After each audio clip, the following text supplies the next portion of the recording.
આ બોલવું ખૂબ સહેલું છે. એક વાક્યમાં મેં કહી દીધું કે આપણે આટલો સરસ મંચ આપ્યો છે, પણ આ મંચ આપવા માટે છેલ્લા 2 કે 3 મહિના હું રાત દિવસ આ ભાઈઓની તપસ્યા, ત્યાગ અને મહેનતની સાક્ષી છું. એ લોકોએ પોતાના ઘર જોયા નથી. અને હું એક બેન તરીકે કહું છું સમાજ વચ્ચે કે જ્યાં સુધી તમારા જેવા ભાઈઓ છે ને, ત્યાં સુધી આ સમાજનો ભવિષ્ય 100% ઉજળું છે. જ્યાં સુધી સમાજના નામની હાકલ પડે ને તમે ઘરના દરવાજા ના જોવો, ત્યાં સુધી આહિર સમાજનું ભવિષ્ય ખૂબ જ ઉજળું છે. એક બેન તરીકે તમને હું ખાતરી આપું છું. કારણ કે એને વ્યક્તિગત કામ ધંધા નથી જોયા. અનેક લોકો અહીં રાજકીય પ્રતિનિધિઓ છે, એના વિસ્તારમાંથી પ્રશ્નો આવે તો એ લોકો એના વિસ્તારમાં નથી ગયા. એને પહેલી પ્રાથમિકતા સમગ્ર સમાજને આ મંચ આપવાની આપી છે. આપણે સૌ ભાગ્યશાળી છીએ કે આવા સમાજમાં આપણો જન્મ થયો છે, જ્યાં સમાજની વાત આવે, સાચી વાત આવે, અને સાચી વાત માટે ગમે એ હદ સુધી જવાની વાત આવે તો આપણો સમાજ વટથી આપણી સાથે ઊભો હોય. હું અભિનંદન આપું છું સમાજના દરેક દીકરા દીકરીને કે તમે બધા ભાગ્યશાળી છો, તમારો જન્મ આહિર સમાજમાં થયો છે. અને એનું મૂલ્ય શું હોય ને એ સૌથી વધુ કોઈ જાણતું હોય તો એક સમાજની દીકરી તરીકે હું જાણું છું. અને એનું શ્રેષ્ઠમાં શ્રેષ્ઠ ઉદાહરણ તમારી સમક્ષ કોઈ હોય તો સમાજની દીકરી તરીકે હું અહીં તમારી સામે ઊભી છું. જ્યારે તમારે સમાજની જરૂર પડશે, જ્યારે સમાજનો કોઈ તમારી પાસેથી તમારે કોઈ સમાજની અપેક્ષા હશે તો 100% સમાજ તમારી સાથે ઊભો હશે. એક દીકરી તરીકે હું તમને ખાતરી આપું છું. એનો બખૂબી અનુભવ મને છે. સાચી તમારી વાત હશે, તમારી લડાઈને પોતાની લડાઈ સમજશે એ આપણો આહિર સમાજ છે. તમે માત્ર એક આહિર, એક પરિવારના સપૂત દીકરો કે દીકરી નથી, તમે સમગ્ર સમાજના દીકરો દીકરી છો. એ પ્રકારની વ્યવસ્થા આપણા સમાજના વડવાઓએ ઊભી કરી છે. એટલે હું હંમેશા કહું છું કે આપણે સૌ ભાગ્યશાળી છીએ કે આપણો જન્મ આ સમાજમાં થયો છે. અહીં અનેક વાતો મારા પૂર્વ વક્તાઓએ કરી. આપણે ગર્વ લઈ શકીએ એવું વ્યક્તિત્વ,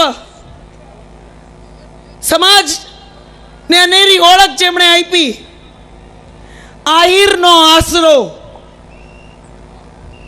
એ સમગ્ર વિશ્વમાં, સમગ્ર દેશમાં અને ખાસ કરીને રાજ્યમાં જેમણે પ્રસ્થાપિત આપણી એક ઓળખ કરી, એવા પૂજ્ય દેવાત બાપાની જ્યારે આપણે પ્રતિક પુણ્યતિથિ આજે ઉજવતા હોય ત્યારે હું એક બેન તરીકે આ મંચના માધ્યમથી તમને બધાને આહ્વાન કરું છું કે આપણો આ ઉજળો જે ભૂતકાળ છે એમાં આપણા સૌનું ક્યાંક દાયિત્વ બને છે કે સમાજને આવતા દિવસોમાં આપણે ઉજળા ભવિષ્યમાં પણ લઈ જાય.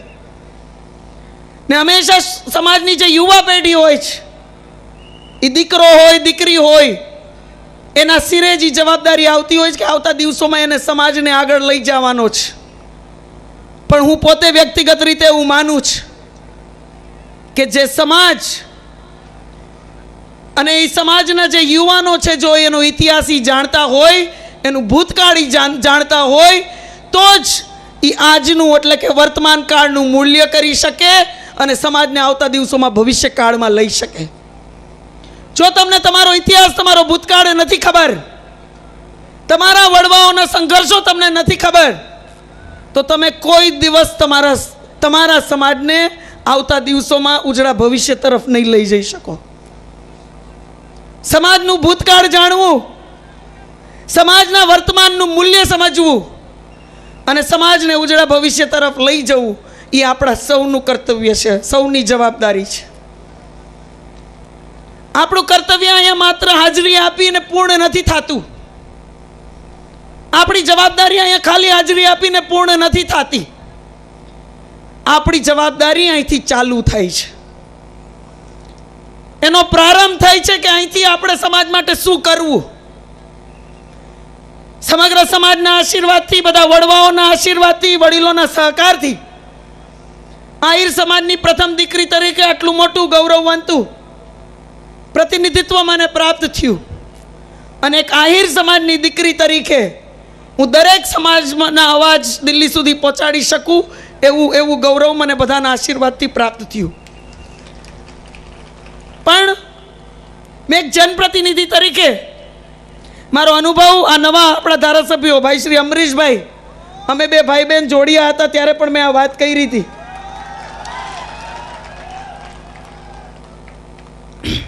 હું ને અમરીશભાઈ મામા ફૂઈના ભાઈ બહેન છીએ, એટલે હું ડેર અને માડમ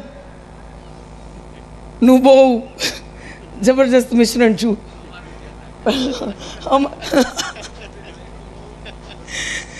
એટલે એક કોમ્બિનેશન જે છે એ બધા એમ કે બેન અમારાથી ડેર નથી સચવાતા, અમારાથી માડમ નથી સચવાતા, તમે એ બેયનું, મારું મોસાળ ડેર છે, તમે બેયનું કોમ્બિનેશન છો, અમારું થાશે શું? તમે કહો ભાઈ તમારા નસીબ. પણ આ એક કડવી વાત હતી. જોડિયા જ્યારે અમે અને અમરીશભાઈ અમે બે ભાઈ બહેન એક સમાજના કાર્યક્રમમાં હતા ત્યારે મેં આ વાત કરી હતી. ત્યારે નવા આપણા ચૂંટાયેલા ધારાસભ્યોનું સન્માન સમારંભ પણ હતું જોડિયામાં. ત્યારે મેં આ વાત એમની સમક્ષ મૂકી હતી અને હું કોઈ પણ મંચ ઉપર આ વાત કહેતા અચકાતી નથી. મેં એમણે કીધું હતું કે તમે જોજો, સમાજે તમને અવડી મોટી તક આપી છે, અવડું મોટું પ્રતિનિધિત્વ આપ્યું છે, તમારો લાભ સૌથી પહેલાં સમાજને થવો જોઈએ. મને ઘણા ચૂંટાયેલા નવનિયુક્ત ધારાસભ્યો એમ કે બેન અમે ખાલી સમાજના મતથી નથી ચૂંટાણા. હું માનું છું સમાજના ખાલી મતથી આપણે કોઈ ચૂંટાઈ હગી એમ નથી, એકેય સીટ એવી નથી. હું બિલકુલ માનું છું. અને હું એમ નથી કહેતી કે બીજા સમાજો માટે તમે કામ ના કરો, બીજા સમાજોના અધિકાર એના સુધી ના પહોંચાડો. અરે આપણા વડવાઓએ તો બીજા સમાજો માટે પોતાની એક જીભાન ઉપર પોતાના દીકરાના માથા દીધા છે. બીજા સમાજોના અધિકારો લેવા વાળા આપણે નથી. બીજા સમાજોને અધિકાર દઈને આપણો અધિકાર મેળવી આટલી તાકાત આહિર સમાજના એક દીકરા દીકરીમાં છે. પણ આપણા સમાજને આપણો એવો ને એવો લાભ થવો જોઈએ. અને ત્યારે મને એમ કીધું કે તો પછી બીજા સમાજ કહેશે કે આ એના જ સમાજનું કરે છે. ત્યારે મેં સામે એક પ્રશ્ન પૂછ્યો તો તે દી બધા ભાઈઓને કે ભાઈ આ વાત આપણામાં જ કેમ આવે છે, બીજા સમાજોમાં કેમ નથી આવતી? બીજા સમાજો જ્યારે એના સમાજો માટે કરે છે ત્યારે એને કોઈ પ્રશ્ન નથી કરતું, પણ જ્યારે આહિર સમાજની વાત આવે ને કરવા જાય ત્યારે બધા બીવે. અમને એમ કહે કે આહિર સમાજ માટે જ કરો છો. એ વાત સાવ ખોટી છે. તમે વટથી કરજો, કારણ કે આ જ આહિર સમાજ છે જે તમને ભવિષ્યમાં પણ આવીને આવી વધુ તક આપવા માટે રાત દિવસ એક કરી દેશે. હું એની સાક્ષી છું, એની અહીંયા તમારી સામે જીવતું જાગતું ઉદાહરણ છું. મારા જેવો એવો અનુભવ કોઈને નહીં હોય. મેં મારી કોઈ લડાઈ પોતે નથી લડી. અને આજે મને આ તક, અવડી મોટી તક પણ પ્રાપ્ત થઈ હોય, તેમાં પાયામાં સૌથી મોટું યોગદાન કોઈનું હોય તો એ આપણા સમાજનું છે. જ્યારે જામનગરમાં સંગઠિત થઈ, અહીંયા વાડાવાદની વાત થઈ, મને ગર્વ છે એક દીકરી તરીકે અને એ દાદાની પૌત્રી તરીકે કે રામ બાપાએ પૂજ્ય મંગલનાથ બાપુ સાથે જે બીજ સમાજ એકતાના વાવ્યા હતા એને જામનગર જિલ્લાના વડવાઓએ એવી જ રીતે સિંચી અને એક વટવૃક્ષનું સ્વરૂપ આપ્યું છે. જામનગર જિલ્લામાં વાડાવાદનું નામ નહીં, કોઈને એની અનુભૂતિ કે વિચાર સુધા નથી. અમને તો દુઃખ થાય જ્યારે અમે અલગ અલગ જિલ્લામાં જઈને વાત કરી ત્યારે અમને મનમાં કચવાટ થઈ કે આપણે આપણા જ હાથે આપણા પગ શું કામ કાપીએ છીએ. જેટલા આપણે નોખા એટલા આપણે નબળાઈ વાત યાદ રાખજો. જેટલા આપણામાં ભાગ એટલા જ બીજા આપણી સામે વધુ આક્રમક એ વાત યાદ રાખજો.